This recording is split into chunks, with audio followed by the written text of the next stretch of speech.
So should we start worrying all over again? Well, to discuss all of this, I'm joined by Philippe Gijsels. He's Senior Structured Product Strategist at Fortis Global Markets. So thank you so much, Philippe, for joining us. All right, are you worried after what we heard from Japan today, but also from Ben Bernanke speaking about these headwinds to the U.S. economy? Well, I think this is nothing new. Probably what we heard last week was a bit new in the sense that both Plosser and Bullard gave comments in a way that they would start hiking interest rates in the US, but that's probably not an option. We expect this only to happen at the end of 2010, maybe the beginning of 2011.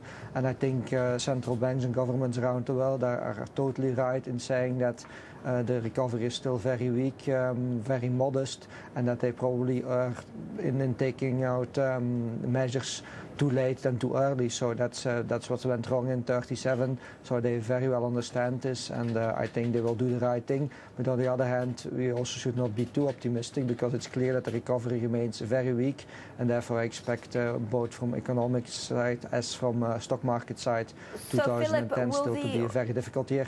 Will what we heard from Ben Bernanke actually weigh in on investor sentiment today? Well, you should see it probably as a plus, even though future markets are down, because what the market is very much fearing is that they will take liquidity out too soon.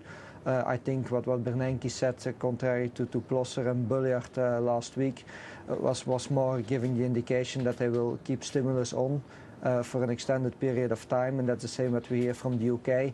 Same we hear from Japan, where they're putting in another set of measures, so they're behind the economy. That's a positive, but the other hand, it also means that the economy stays very weak, and that's probably a negative going into 2010. Philippe, do you actually expect a correction as we head into 2010 for markets across the world, and if so, by how much? Well, I think it could be substantial, because we should not forget that we had a rally 60% plus from the lows. We never went up this far, this fast in history, basically, on the massive liquidity that supported the system. But now, of course, the growth and earnings will have to take over. And then I just saw on the Bloomberg program that estimates are now for 35% earnings growth in the European zone. So this looks quite optimistic to me, and I think there is quite a bit of scope for disappointment, and therefore I think that somewhere, nor will probably be quiet before Christmas, but going into 2010, Philippe, I would be extremely surprised if we do not see a serious hiccup somewhere. All right, thank you so much for that, Philippe Gijsels there in Belgium. Thank you.